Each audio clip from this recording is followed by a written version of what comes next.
listening to Your Secret is Safe with Me, non-judgmental talk about infidelity with Dr. Marie Murphy. If you're looking for new perspectives on complicated relationship issues, you've come to the right place. Days go by, they're crawling by. Hi, everyone. I'm Dr. Marie Murphy. I'm a relationship coach, and I help people who are engaging in anything they think counts as infidelity to deal with their feelings, clarify what they want, and make decisions about what they're going to do. No shame, no blame, no judgments. If you would like my help sorting out your infidelity situation, let's work together. You can schedule an introductory coaching session with me through my website, mariemurphyphd.com. Today, I am so excited to be talking with Katy Dion. Katy is a mindfulness-based life coach and facilitator, and the author of works of fiction and memoir. Her coaching practice helps professionals, parents, and other busy people integrate mindfulness into ordinary daily life for greater joy, connection, authenticity, and meaning. An initiated Buddhist lay practitioner in the Soto Zen lineage, she has trained with the San Francisco Zen Center, the Sati Center for Buddhist Studies, and with nonviolent communication practitioners. Her novel, called The Dependence, has been translated into 4 languages. She brings more than 20 years of somatic exploration to her work as a coach, facilitator, and writer. You can learn more about her work at katydion.com, and that's KATYDION. And of course, that will be in the show notes. So I invited Katy to come and talk with me on the podcast because she wrote this beautiful modern love column that speaks to many themes that many of my clients grapple with and that many humans grapple with. And if you are not familiar with modern love, it's a weekly column in the New York Times that shows up every Friday. And it's something I look forward to reading every week. And when you go and look for Katy's column, it's on her website, number 1. But number 2, if you search in the New York Times, it's under Catherine Dion, Katharine.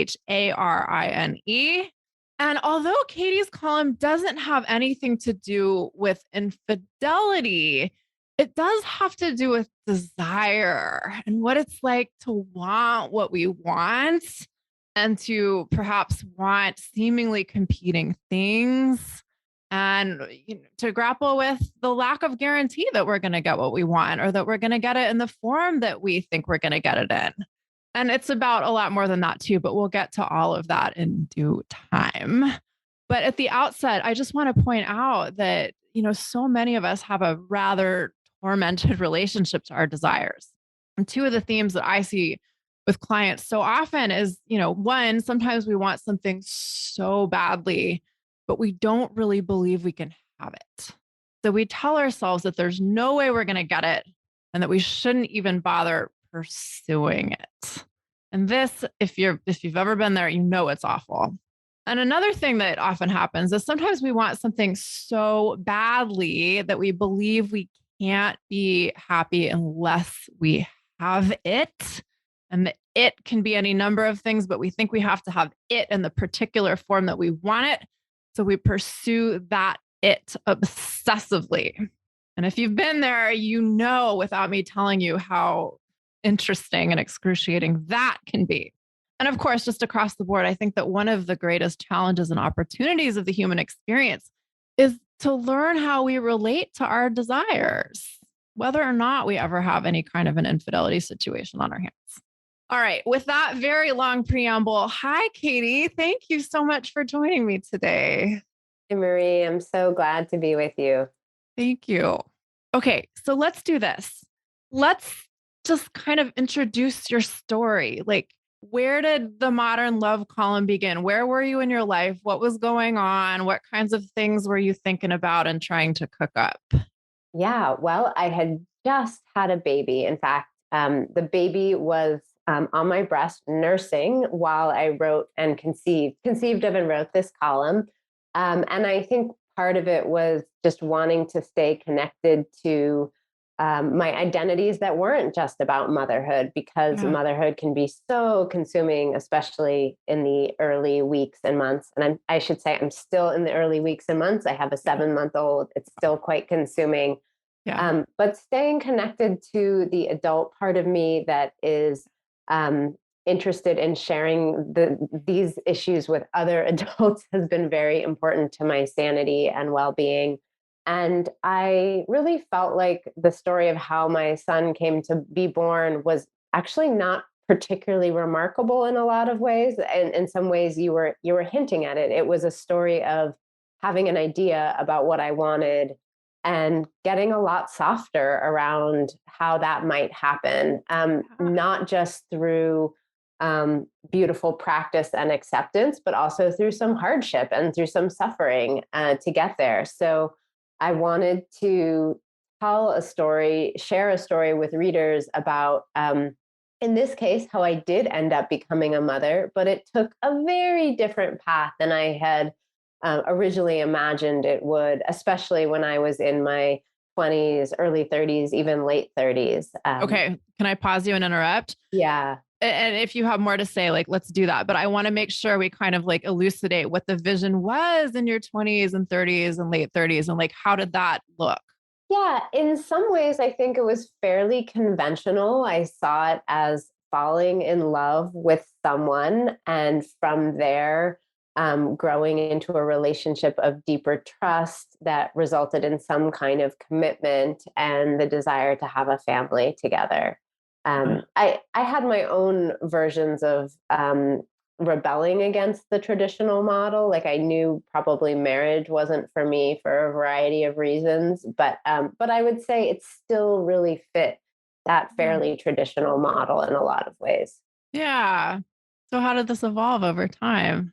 Well, I it's funny, I did not actually have the experience of having terrible romantic relationships in my 30s. And I feel really lucky about that. I actually had some really decent, wonderful relationships that helped me grow a lot.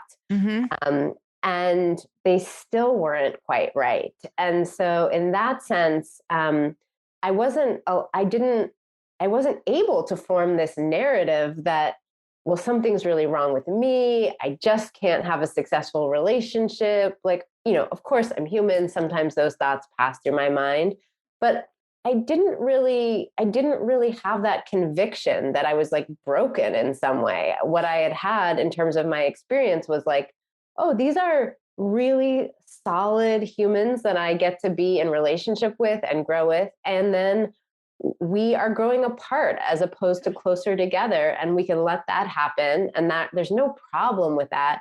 But also, that doesn't necessarily lead to the kind of commitment that leads to making a baby together and staying around to parent it. Yeah. And so, yeah, I'll just pause there for a second. Yeah. I mean, what I was going to ask you was, for those of you who are listening, I've been like kind of like making faces again. Like, I need to ask a question. When you said, like, I think your wording was like something wasn't quite right. I just wanted to know more about what you meant by that. And it sounds like you're saying things were just growing apart rather than closer together. Yeah, I think that's a great question. Let me just pause for a moment Yeah. and feel in my body where that answer might be arising. Yeah. Yeah. So I think what it was is that there wasn't this bedrock trust that Yeah. um, the future iterations of ourself would be able to would maybe not even have the skills, but maybe also not the commitment, the motivation, and the magic to work through the unforeseeable challenges that we were, of course, going to have because everyone has Hmm. them, and so I think that's what it was lacking. Hmm. Hmm. Sure. Yeah. Makes sense. So then what starts to happen? Like the years start ticking by. Yeah, and I certainly started to feel my biological clock pressure. I don't really like that term, but it is a real thing for women. And I had also just had some medical testing that suggested having a child might be more difficult for me. I was no Mm. longer a candidate. In my late 30s, I looked into freezing my eggs, and I was already not a candidate for that. And so that immediately sort of woke me up to the reality of um, my ability to have a baby in my body is finite. And I was very open to becoming a mom other ways if that was the path that life took When you me. say other ways, just clarify what you mean. Becoming a parent of an adoptive child, for Okay. instance. Yep. Um, but I did want to become a mom of a child, not Yeah. just sort of like an auntie, which I know, for Yeah. instance, that's like my sister is really excited about being an auntie, but doesn't think she wants to have children. Yeah. Yeah. Um, but I was interested in trying to have a biological child, and that felt like a powerful experience to have Yeah. if it was available for me. Yeah. And so I really began to, I still had this desire for intimate partnership, for companionship, for the experience of really growing beside someone in all that is wonderful about that and all that is challenging. I do have a little bit of the appetite um, for rupture and repair that makes relationships more durable in the long Right. run.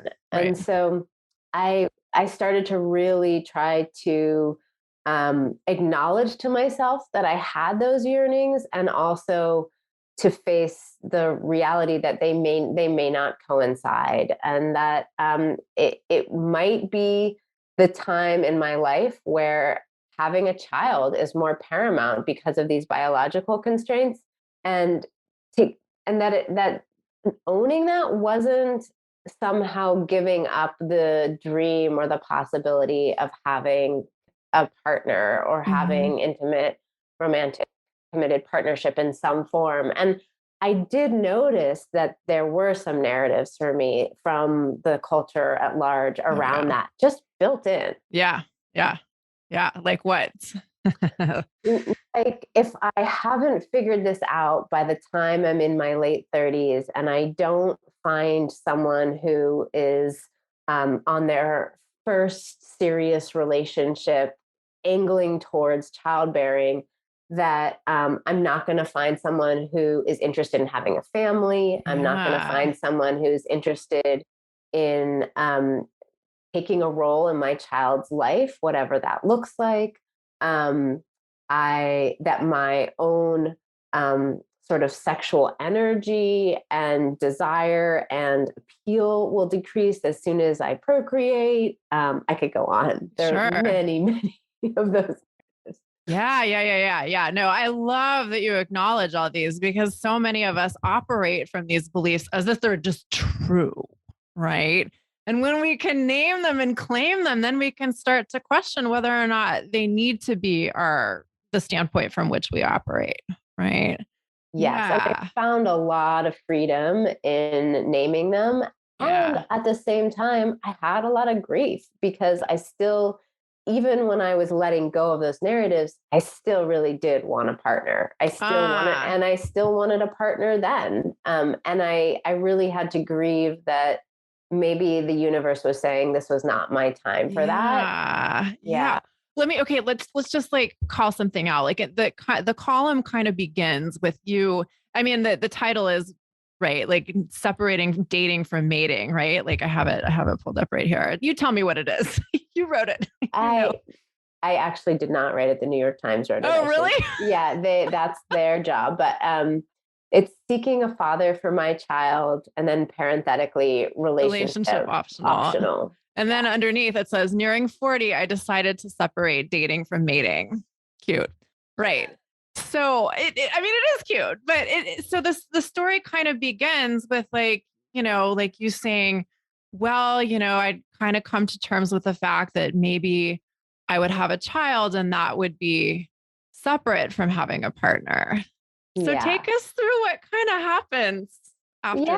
that. So I started to prepare to have a child on my own, and by on my own, I mean not at all on my own, with a really big community of supportive people around me. My parents were very supportive of me becoming a solo parent. I live near friends just down the street who had already volunteered to be involved in my child's life in various ways, and so I think that general enthusiasm made it a lot easier for me to imagine how I would actually logistically pull that off. Yeah. Yeah. And then I did things like, register with my local sperm bank, which has a wonderful reputation and has helped many people create families, and started to look through the profiles of the donors and start to think about the timing of when I would try to get pregnant. Um, and in that process, I sort of started to realize, well, okay, this is my opportunity to do a few more things not having a child. And Yeah. so that's when I had gone to Burning Man the previous year, and I had found that to be a totally beautiful experience, but also not one completely aligned with the way I wanted to spend my time and money. I was really interested more in finding a group of people who were working on a service project of some kind. Uh-huh. Uh-huh. And so I ended up, but I liked the concept of like, do something at the end of the summer outside of your normal experience that challenges you, that builds community. And so, in the spirit of that, I ended up, or I decided to, and then ended up driving out to South Dakota, where a friend and colleague was involved with a project to build Indigenous sovereignty on the Pine Ridge Reservation. And so we were involved in doing projects like building food gardens and building cob houses and um, all kinds of infrastructure on the Lakota Sioux Nation.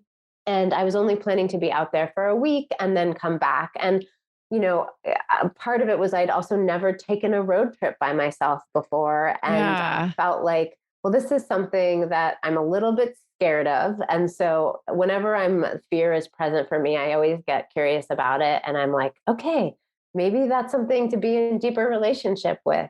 And so, yeah, I was doing something I was a little afraid of, but also that I felt like would put me in a good community of people working towards a project we all felt passionately about. And so that's what happened. I got there. I got to this very beautiful dry grasslands in South Dakota, and I had just driven my car with a very low carriage over this washboarded dirt road for 25 miles, I believe. It was a long number of miles, and so when I got there, um, I rolled down my window, and this very handsome man approached the car, and I was still sort of in a daze, and I said, I said something like, am I lost, or am I in the right place? And he said, you're exactly where you're supposed to be. And this is not actually in the column because lots of things had to be taken out. But Sure. Oh, but I love it. That's so good. yeah, yeah. And I just was sort of like sitting there with my eyes wide open, being like, well, if this is how it is out here, I might want to stay. Oh, I love it. I love it. I'm picturing this moment and it's movie worthy, right? Yeah, Yeah. yeah.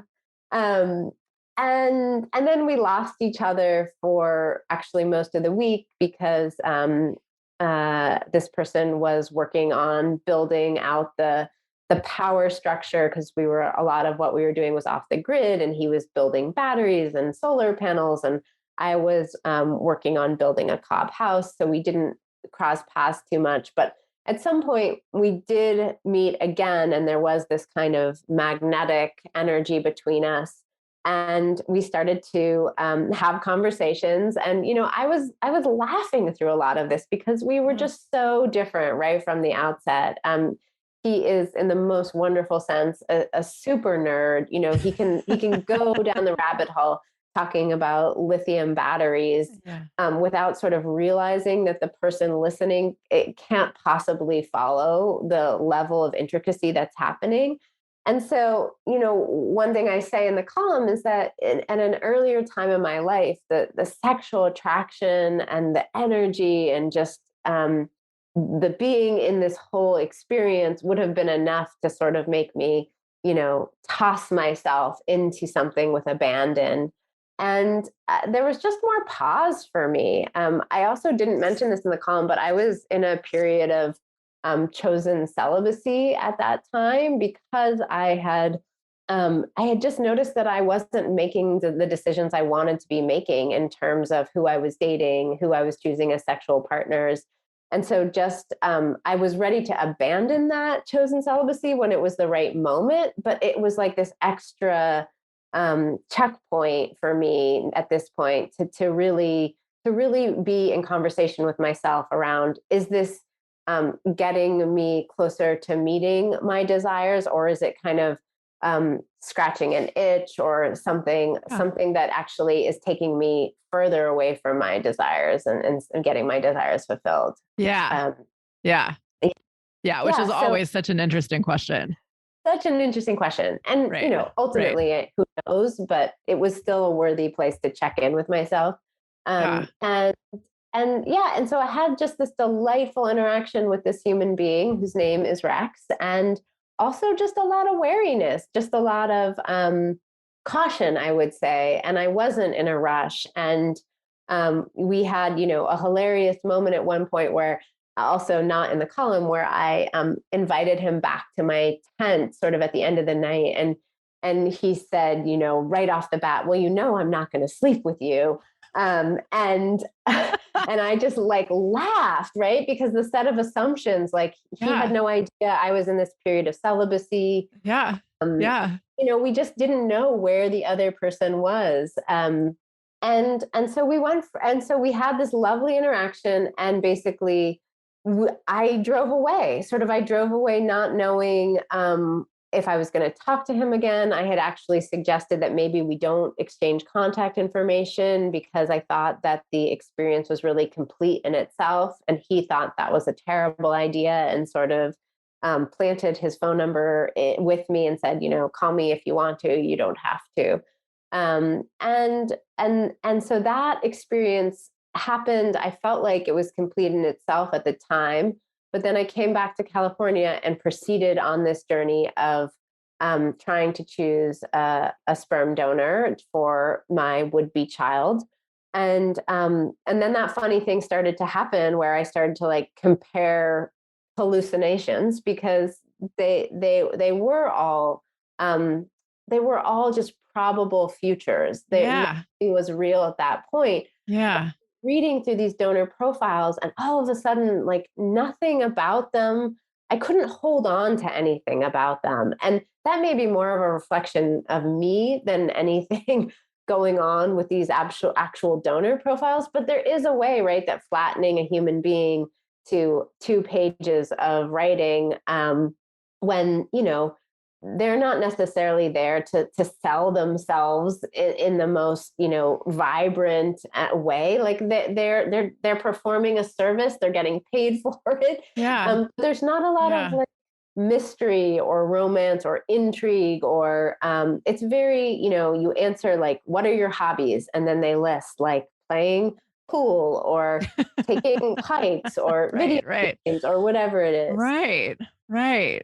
And I was comparing these people to this interaction I'd had with Rex, which just continued to resonate for me as being just slightly outside of many of the more boring and conventional dating experiences I'd had. In some ways, his proclivity to go on and on about lithium batteries, I found, like, I started to find really charming. Like, oh, you're not self-conscious.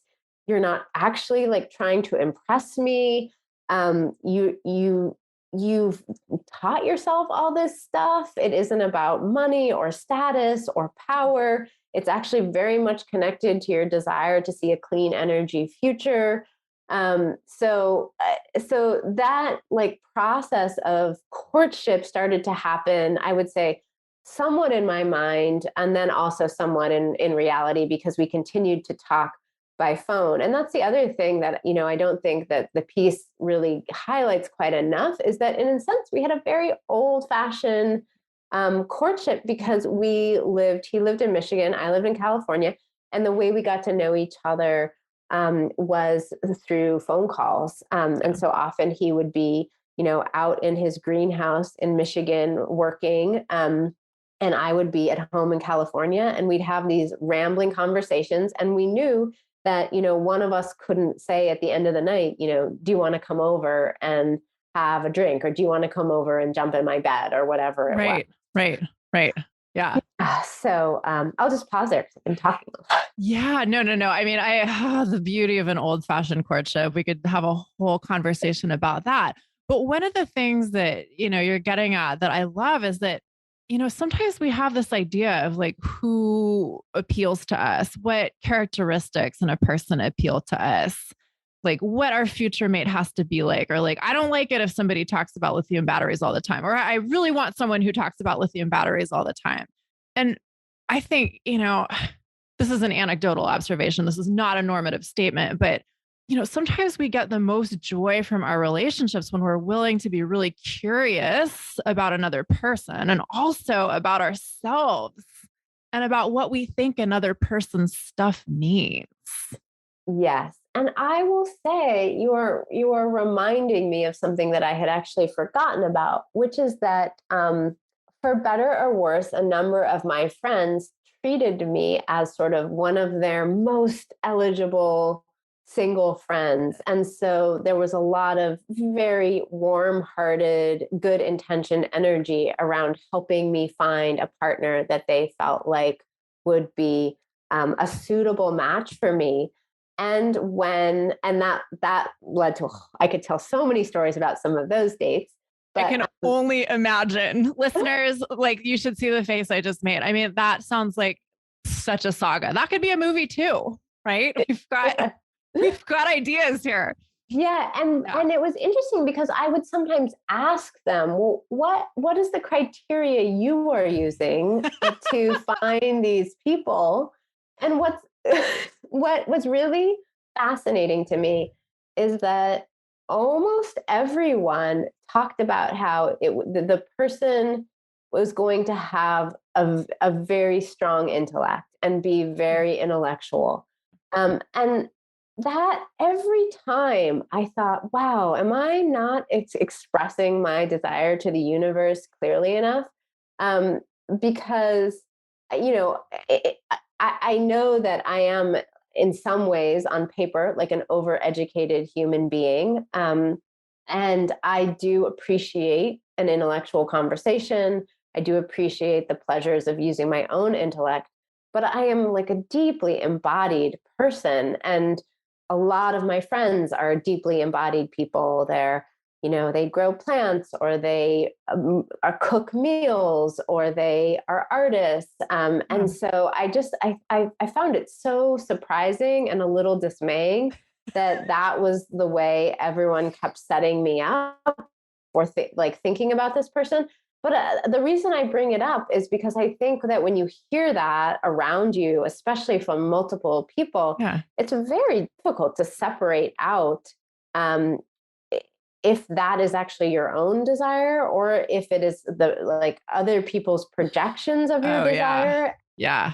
And so, I think that, my mother loves Rex very much, but I think, if I had told her at some point I was going to fall in love with someone who hadn't gone to college, had barely graduated high school, there would have been a whole set of prejudices, concerns, worries, projections around how my needs would not be fulfilled in that situation. Sure. Oh yeah. I can relate. That's a whole other story, but yeah, I understand. Yeah. Okay. Let's bring it back to how things started to go with you and Rex. There's a really great line in the column about, how you're checking out sperm donors, you're coming up on 40. And I just found myself not able to move forward with the sperm donors. I mean, I don't want to be unfair to all those donors, but I wanted to feel that curiosity at the least. I wanted to have some form of admiration of some choices they had made in their life. I didn't feel like I had to know them. I didn't have to have a deep relationship with them. In the column, I really just talk about really just wanting to like the person. So getting down to like really basic human interrelationship. Like, would I want to have a conversation with this person if I were standing behind them in the checkout line at a grocery store? I mean, Sure. that was like the level of the criteria I was thinking of. Sure. Yeah. Um, Yeah. and and then as I got to know Rex a little bit more, and we started to travel across the country to visit each other. um, his background, which is very different than mine, he grew up on a farm in Michigan, a dairy farm. So he has this fluency with animals, with plants, with working with his hands, as well as a very different idiom than I have that is full of sort of folk sayings, which I love. Yeah. That kind of, it brought like a vibrancy to my life that unfortunately, like none of these sperm donors could compare to. And Yeah. so there was something in my mind that wasn't even, I couldn't even articulate it. I just knew that my progress on choosing a sperm donor had stalled. My friends who knew me were quite worried again, the most loving way. And were like, shall we help you resource yourself to pick a sperm donor? And I took them up on it. I really Yeah. needed help. I was reading through all these applications and kind of getting, not applications, but it sort of feels like applications to be the biological father of your child. Yeah. And Yeah. I couldn't choose. And so, two of my very dear friends did the job of reading through these with me. We sort of we met together, we had a conversation, we chose a few that we felt were up to the task. I put myself on the waiting list to get their sperm in a couple of months. And I just felt deeply ambivalent about the whole process, which was not how I was expecting to feel because of how deeply I wanted to have a child. Yeah. Yeah. Oh, that's so fascinating. That juxtaposition. Yeah. Yeah. Okay. So then what's happening with Rex simultaneously? So Rex, probably to a fault, it has this desire to be helpful to people. And in this case, he knew how badly I wanted to be a mom. He was enjoying dating me and sharing my bed, and he volunteered to be my donor in this context. So the two of you had started dating before okay. Okay. Okay. Okay. Got it. Yeah, Okay. Okay. yeah, yeah. We were Okay. dating. I was no longer celibate, so he didn't make that offer without having ever Got touched it. me. Got it. Okay. That wasn't clear to me from the column. I Yeah. thought it was like, hey, we've been talking on the phone for a while and you really want to be a mom and you're not really finding a donor. So I'll just like come over and inseminate you. Well, I will say it happened very early in our Okay. relationship. Uh-huh. Uh-huh. So there was a lot that was unknown for both Yeah. of us, which is Yeah. why, when he said that, I sort of had a withdrawal in the moment sort of again, not trusting that. I will say I had and have good reasons for that. I mean, it's a big offer to make. I think if you talk to him about it now, he would say that he has very mixed emotions about it. So it's Yeah. not as if um, he made this offer and I accepted, and then everything became a happy ending. Right. It's not like, okay, we're going to like try and have this biological endeavor together. And by the way, we're also going to like restructure our romantic relationship and we're going to be this like happy family and get the white picket fence and everybody's going to live happily ever after. Right. Yeah. No. Yeah. And really, even though I was trying to have some of those conversations, I was also afraid to have some of those conversations. Yeah. And also, I would Yeah. have those conversations being in one place myself one day and then be in another place the next day. And I think the same was true for him. So it really felt like the ground was shifting beneath us all the time. Then Yeah. you add in the pandemic where, during this time, all of a sudden, like our social worlds have really constricted. And so we were able to spend a lot more time with each other. I was able to go to Michigan for a period of time because California didn't need me for anything. And so then we had this sort of very delightful and dreamy early relationship dating scenario where we were living together.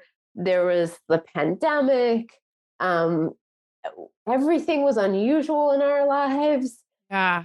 Yeah. And I still wanted to have a baby, and he was not interested in being a father and not interested in being a father to that baby. And so we continued to try to navigate those channels while he was saying, I will support you to become a mother if you are willing to be the solo parent of this child. Oh God, I can only imagine like how, oh, I don't even know what the adjective is. Like, I mean, how rich, how like awful, I might even say, like that must have felt in the most intense of times.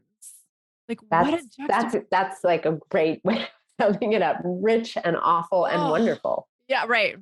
That too. Yeah.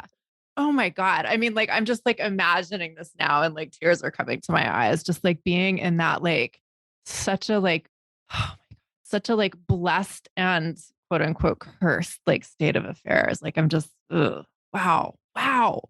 Yeah. Yeah. And Right. I think I was really aware of not being in control. Like I was aware of staying close to my own experience of the situation and really attending to my own responses to it, Hmm. in terms of my thoughts and my emotions and, even Hmm. my Hmm. sensations. But Yeah. there was this sense of a wheel turning that was very much beyond me, maybe very Yeah. much beyond us.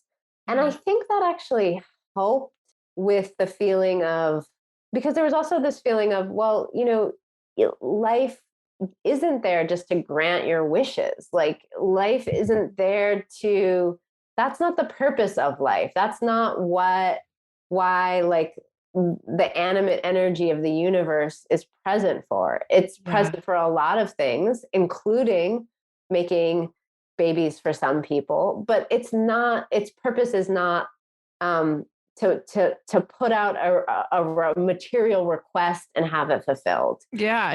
Oh my God. I love that you said it like that. Like, I like to talk about Pez dispensers of happiness, right? And we tend to think that, like, for instance, relationships are just supposed to be these things where we just like turn the little candy machine's head to a slight tilt and out pops a treat, right? Yeah, But yeah. and I And said that about life itself. Like we think, especially in, like Western advanced capitalist society, that it's just about like, well, like getting what we want and all of the law of attraction shit and all that stuff has added this like sort of pseudo spiritual layer to it. yes, And let me just yeah. say this, I am not against identifying and pursuing desire. Like that is not the point of this here. But when we have this kind of like, give me what I want thing, woo, we are signing up for something not so fun. And also this truism that shows up in fairy tales, because I believe it really reflects something truthful, like about you may get what you wish for, and that might actually be more terrifying than not getting what you wish for. Yes. Yes. And let's talk about, I mean, Ram Dass says, like there's karma in getting what you want. And or I said it the wrong in reverse. Okay. There's karma in not getting what you want, but there's also karma in getting what you want. Yeah, yeah, Getting what you want is quite a thing. It's not necessarily what we think it's going to be. yeah. Like, here's a cupcake. It's going to be delicious. You're going to eat it and everything's going to be amazing forever. Right. So, okay. So let's get back to your story. So, like, you and Rex are dating and he's like supporting the motherhood project. Yeah. How do things evolve? Yeah, well, they escalate. He ends up. I have to come back to California for a period of time, and he ends up renting out his house in Michigan and coming to join me in California. And there's a lot about that that is very intense and beautiful right away, in part because Rex has not done much traveling of the world. So just to experience this new place and this new landscape um, is very overwhelming for him and very, Yeah. very beautiful. As I mentioned in the article, he is a person who you put him in front of a redwood tree and he'll just weep. And he still has this really um, beautiful and deep connection to the natural world that I think a lot of us had at one point and maybe still have if we're lucky or are trying to reclaim. But Yeah. Yeah. um, and so that was the wonderful part, and our being able to connect in those moments. And then also he was injected into a culture that was so different than where he was from. The cost of living is obscene here. All of these things made it like deeply uncomfortable for him at the same time that he still wanted to be dating me and still wanted to, as you said, support the motherhood project. And so our intimacy was deepening both because we were becoming closer and also because we were having more conflict and having to work through it. And I think every Yeah. time we worked through the conflict, we were brought closer.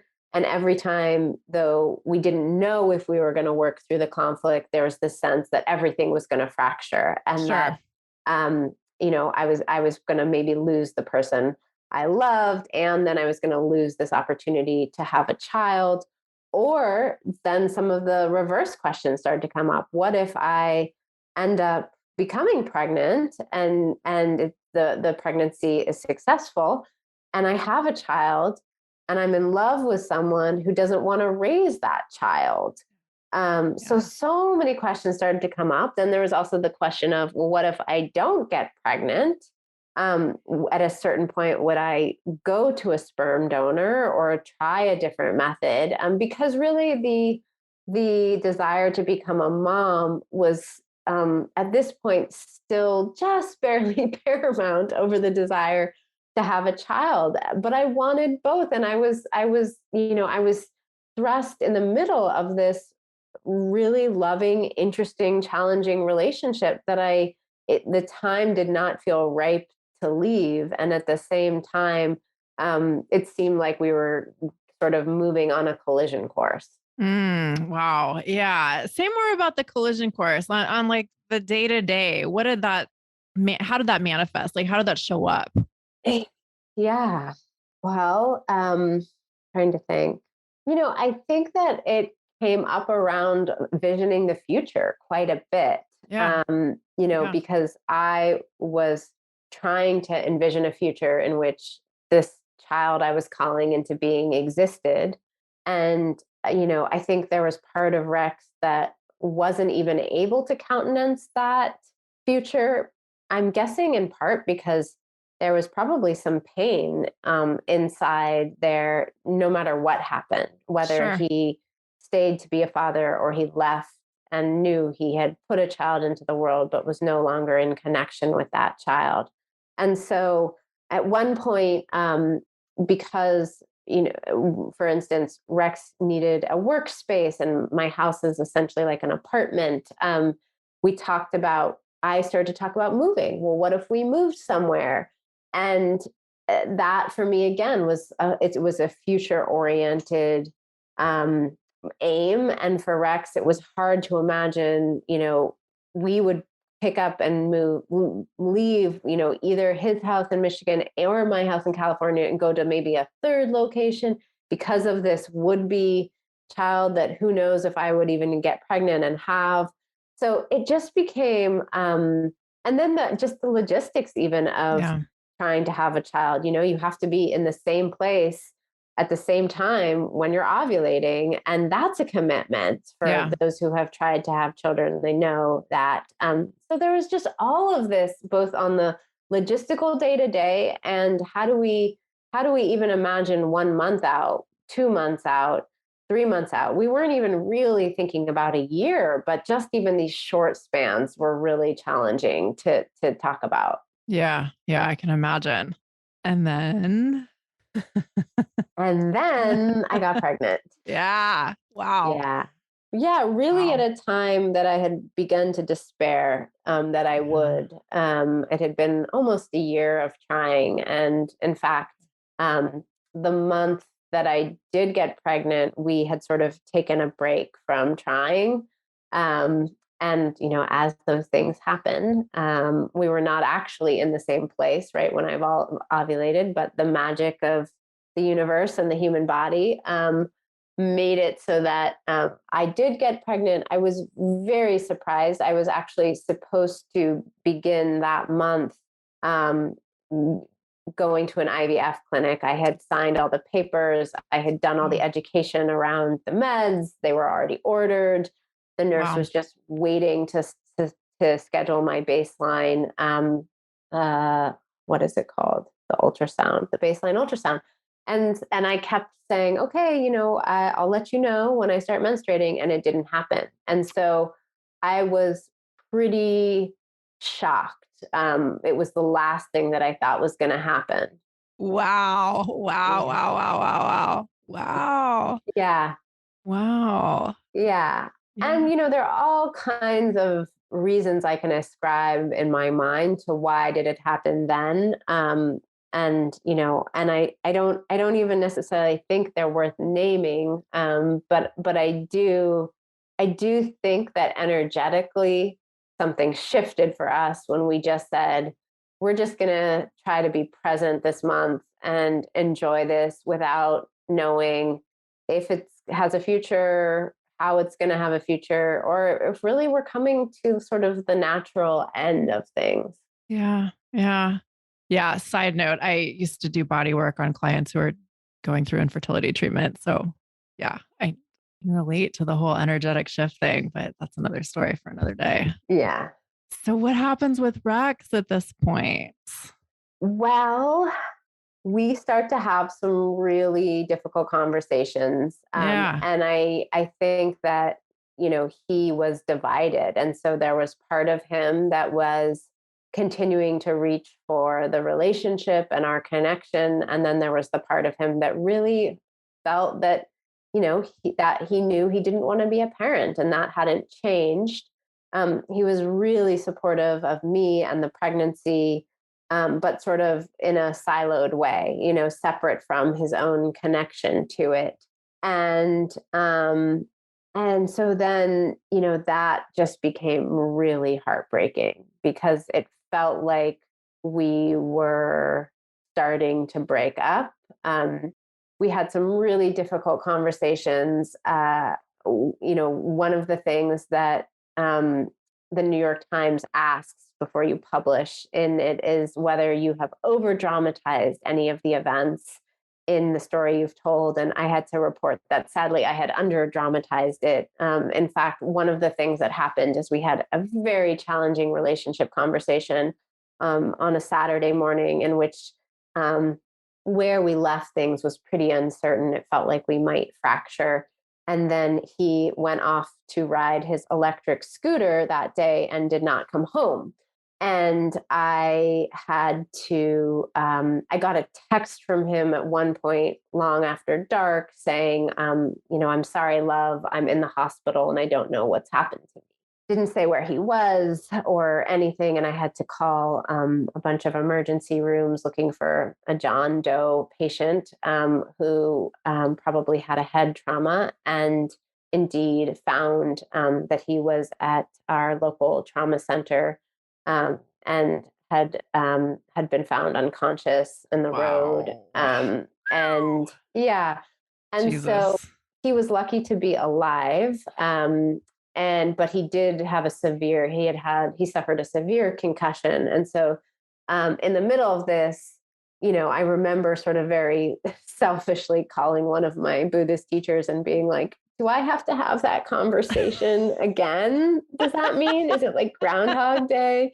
And they just laughed and they just said, you have to let go of everything that was in that conversation and start over. Wow. Um, Wow. Yeah. to this day, he still has no memory of what happened to him in the accident. So there was just a period of deep amnesia around that whole day that he can't remember. The first 2 weeks, his brain was most impacted, but he has continued to experience symptoms from the concussion. So that was just something totally out of left field. We obviously didn't foresee, and I did most of the caretaking for him after that, and then I went off on a meditation retreat right at the moment where one of his good friends stepped in to help take care of him, and I felt comfortable with that. And so on that retreat, a lot of anxiety came up for me around him leaving the relationship and what that would Yeah. mean for me and the baby. It was actually quite a beautiful time because it was an outdoor meditation retreat, a week in silence, and I'd never just spent that time with the baby in silence. I realized how much of that baby all day had to listen to me working, talking to other people, going about my life. And all of a sudden, I was able to drop into my body and drop into this very intimate connection with the baby inside me. So it was wonderful for that, but huge dreams of anxiety, just wave after wave coming up for me. So I was working with those really actively.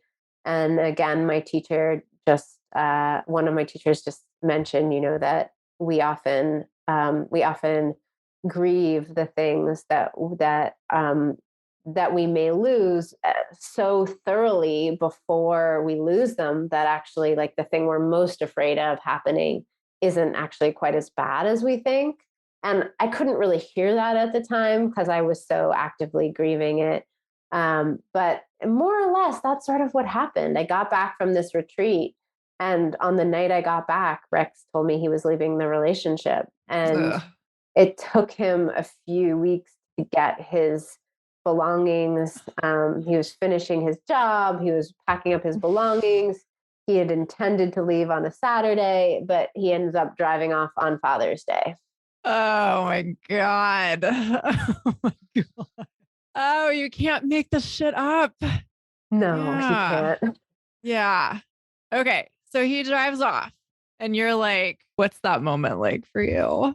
I mean, it was a series of moments. It was a Yeah. series of a lot of just a lot of I felt it was really important not to protect him from my pain. And so I wasn't really involved in trying to convince him to stay so much as I felt like there are consequences for this. Um, and you're just going to see some of them before you leave. And so, Yeah. I was really haggard. I was underslept.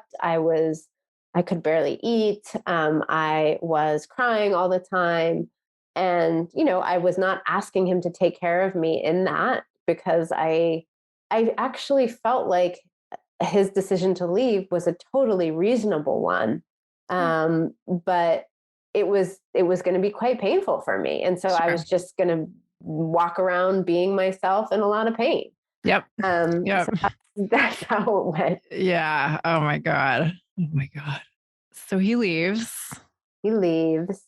and then, And then I just start preparing to have this baby as I had really originally envisioned I would have a baby. And so, in some ways there was something I could come back to because I had that original vision. But of course, there was yeah. still a lot of energy in me and a lot of like survival mechanism kicking in. And so I started to really intently envision, like, who is going to be in that birthing room with me? How is this baby coming into the world?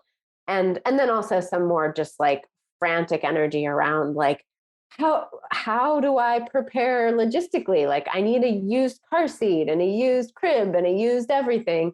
So I was pulling that together and just trying to stay with my grief. I just was trying to stay with my own experience, and I was doing still a lot of crying. And one of the things that I was reading some books, some of which were very helpful and some of which were entirely unhelpful. But one of the things I really took away from the reading I was doing was that I could really communicate with this child inside me and let them know what was going on, that I could let them know that I was grieving, that I was terribly sad, but also there was this wider framework of that I was okay, that they were so wanted, that I was filled and overcome with love for them, and Yeah. that those were their circumstances of being birthed into the world. And I Yeah. think that offered a lot of ballast just for me to be Yeah. able to recognize that, yes, I was grieving the loss of love in one part of my life, and I was being filled with love in another part. And in my experience, that is the nature of a lot of loss, Yeah. actually, Yeah. Yeah. that is happening. Yeah. Yeah. Oh, absolutely. And even when it isn't necessarily loss, it can be two seemingly competing things that we can learn to hold gently and simultaneously. Yes. Yes. So Yeah. a lot of that. And of course, I also was having random flashes and bouts of anger and resentment. And then they would Yeah. subside and then they would come back and then they Right. would subside. Right. Um, but I was not, I think one of the last things Rex said to me before he left was, call me if you need me or call me if you need anything. And I just looked at him and said, I won't. Um, and so I did it. How very polite of you. Oh my goodness. Yeah, Yeah. yeah, Yeah. exactly. I was Yeah. like, no, thank you. Nope. Um, I will not. I won't be doing that. Um, and so I was not in contact with him. And then some text messages from him started to pop up into my phone. And it was clear that he was going through his own process on the other side. And I couldn't see very much of it, but I knew that he was um, thinking more about his own relationship with his father. And there was a lot of pain involved in that.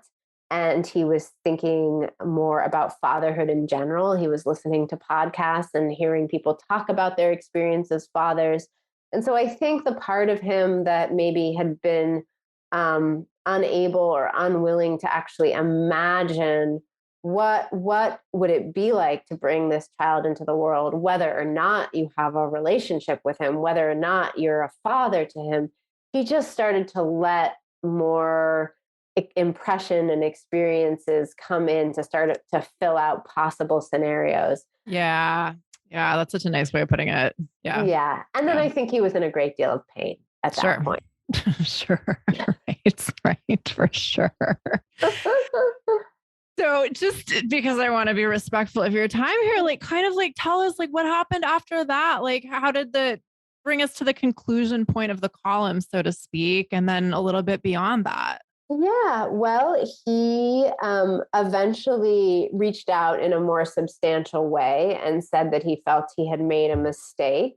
And there was, I think, that moment, there was a lot of humility for both of us. I think Yeah. that we could have a conversation and acknowledge that we had both made a lot of mistakes, and that in part that was because we had actually authentically fallen in love with each other, and that had created a lot of momentum and energy that had sort of kept us from dealing with some of these like really practical but also emotional sides of this having a baby together question. And so we just started to have those conversations around, well, what would it actually be like if we neither of us like ejected ourselves immediately from the situation and stayed with our desires? Like, what does that look like? Where do those lead us? And, Yeah. the answer is that we still don't know. We're still in that process. But for Yeah. both of us, the answer in that moment was that we wanted to be together and we wanted to try to be parents of this child together. And Yeah. so Rex ended up cleaning out his house and putting it up for sale in Michigan, driving back across the country. He got here 3 weeks before I had the baby. So, Wow. I spent most of the main part of my pregnancy without him, which was itself interesting. And then we had to learn how to cohabitate and be new parents together really quickly, and we're still in that process. So we live together. We're here in California. We have a beautiful baby boy together. And one of my readers said at one point, "Oh, there's a happy ending to your story," and I always like my eyes get wide, and I'm like, "Really? Like I think don't actually know.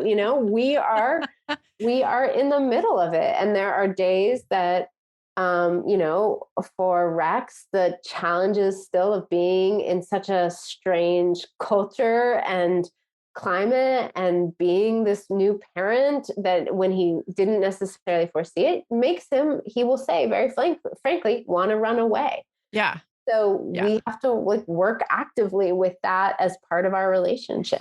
Yeah. Yeah. Oh my God. Yeah. On that note, I'm just going to read a couple of short paragraphs from your column. And it's not like temporally directly related, but thematically it is. In Rex's absence, I remember that tending to a lover or a child is dirty work in the most wholesome sense. We don't fall in love or have a baby to have our points of view and preferences affirmed.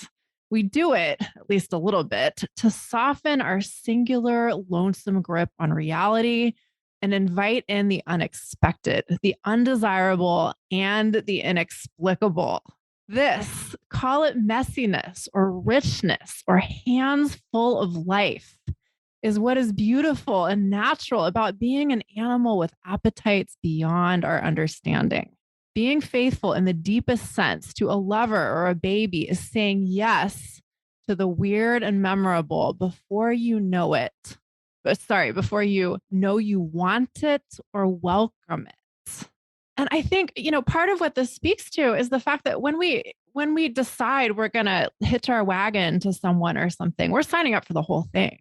We're signing up for the wonderful stuff, but also the moments when they're like, "Oh my God, I'm in California. Like, this is really crazy. Like, I want to just like get the fuck out of this. Like, all of this, whatever this is." And let's be honest, we all have moments like that. Yes. Yes. And in some ways, my hopes for this relationship are very simple in that I want it to be a context in which all of those feelings, urges, impulses can be surfaced. And Yeah. there isn't punishment on either side for expressing them out loud. And that's something Yeah. that, we really work on together and check in with each other about like, do you feel like you get punished for expressing this need you have, for making this request, for voicing this desire? And so far the answer has been, no, I don't feel Yeah. that I do. And if that's where we are, like I feel like we're doing okay. Yeah. Yeah. Yeah. Oh, absolutely. Absolutely. Right. It's being willing to do the full ride with somebody, not just like, okay, I want these parts of you and I want you on this behavior, but I don't want those parts. And I don't want you around when you're like, this doesn't make sense to me. I don't know what I'm doing here. Yeah, and I would add to that for me the learning has been around instead of automatically going to this place of wishing someone would change when they have these things that I struggle with. It's like it comes back to me, and it feels like the opportunity is to deepen and develop my own capacity, and that I still have a choice even as I'm doing that to decide that this is not the relationship for me. This is Yep. not the set of behaviors that I feel like are supportive and healthy and joyful for me. Yeah. I always want to be developing and deepening the capacity of myself and then from that place make that decision, rather than narrowing to the place where I feel like the only option I'm giving the other person is to change, or I'm out or they're out. Yeah. Yeah. Oh, I love that. I love that. I talk about deepening our capacity for discretion and getting really clear on what we're good with, what we're okay with, what we're willing to experiment with, what we're just not willing to experiment with, and getting developing our capacity to really own our side of the equation and get really clear on like why we prefer something. Is it because, like our emotional well-being is dependent upon somebody else doing a certain thing? If that's the case, we have work to do. And it's also okay to say, look, this is what I want and this is what I don't want. And I'm going to make choices based on that. Yeah, exactly. Yeah. Uh, wow. Okay, Katy. Let's talk about the happy ending thing really quickly, because I think, I can totally see why somebody would say something like that. Like, oh yeah, you got the relationship and you got the baby all in one package. Neat little happy ending, isn't it? But it's so much more nuanced than that, right? It's so much Yes. more subtle. It's so much more complex. And, when we chatted earlier, you said something really interesting to me about, wanting to have another child and how that is part of this story too. And I'd love it if you'd say a little something about that. Yeah, I mean, it changes sometimes day to day, but often the desire to have another child, for my child to have a sibling, is quite strong and quite palpable for me. And Rex is very clear that he doesn't want to have another child. Even if he did, it may not just be possible for me at this age, at least biologically, who knows? And so, accepting that may be part of my relationship, if this is the relationship for the foreseeable future. And then again, grieving that that this other child who is not a real being in any sense, but certainly has a real presence in my spirit imagination. And so finding ways to maybe tend that desire, tend that connection, tend that need, without again turning around and saying to my partner, well, this is the only way it will work for me. Because if that's the case, like I just, everything in my life that has happened so far has not been the result of that mentality. I just feel like, or anything that has really supported me in a sustainable way. Because it's short-lived, right? We get what we want or what we think we want, and then it always turns out differently. I don't know who that other child would be. And maybe actually, like, I'm not the best mother or parent to that child. And that's why the universe is saying, like, you probably are only going to have one kid. So there is this lesson for me around surrender. And I won't say that I enjoy it always or that I find it easy, but Yeah. but that it really helps me essentially stay with my own stuff and not make other people work through what is essentially my own. Sure. Yeah. Yeah. Yeah, for sure. We've all got to take responsibility for our own business. Otherwise, things get really messy really quickly. Yeah. Yeah. Wow. All right. Because I don't want to take any more of your precious time, we'll end this story here, knowing that, this story and all of our stories go on beyond what we've talked about today. So thank you so much for joining me, Katy. Can you tell everyone a little bit more about where they can find you and all the places you appear online and all the things?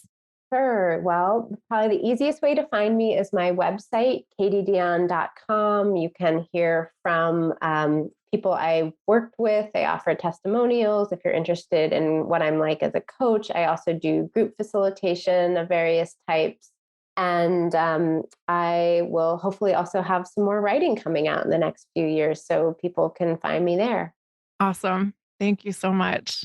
And everyone, thank you so much for listening today. If you've enjoyed what you've heard, I hope you'll head on over to iTunes to rate and review the show. Until next time, have a great week. Bye for now. Thanks for listening to Your Secret is Safe with Me with Dr. Marie Murphy. Make sure to click subscribe to get updates on our latest episodes.